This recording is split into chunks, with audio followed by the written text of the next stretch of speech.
کلیگه پرونده های جنایی دادگاه اولی تاجیکستان روز 29 اپریل ساکن 27 ساله دهه ستاره سرخ شهر وحدت علی جان تلوبردیف را با جرم سوءقصد به جان خاله و یزنش به 16 سال و 6 ماه زندان نظامش سخت محکوم کرد. مرکز مطبوعات دادستانی کل تاجیکستان روز 7 می با نشر برخی جزئیات این پرونده خبر داد که تلوبردیف علی جان غنیویچ بر اساس دو بند کودکس جنایتی ماده های 32 قسم 3 104 قسم 2 بندهای A و E سوءقصد به آدمکشی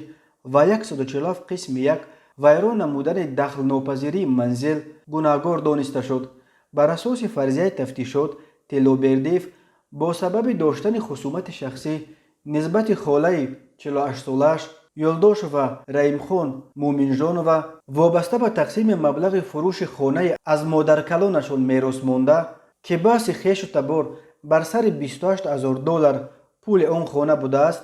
شب دوم به 11 ینور سال 2021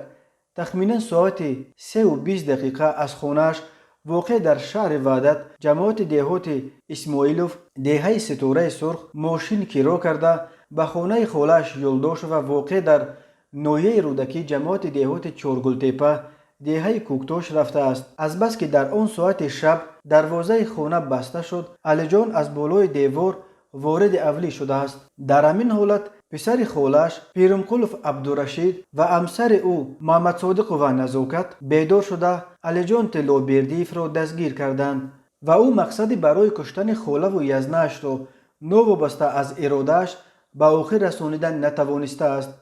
وقتهای آخر از تاجیکستان درباره کشتن و خویش و تبار نزدیک خبرهای زیاد به دست می رسد. این در حالی است که در جامعه عمدتاً محافظه‌کار تاجیکستان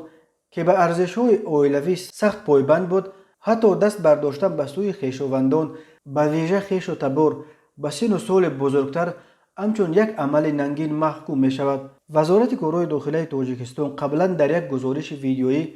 تفصیلات این تقسیمات خونین میراث مادرکلان را نشر کرده بود.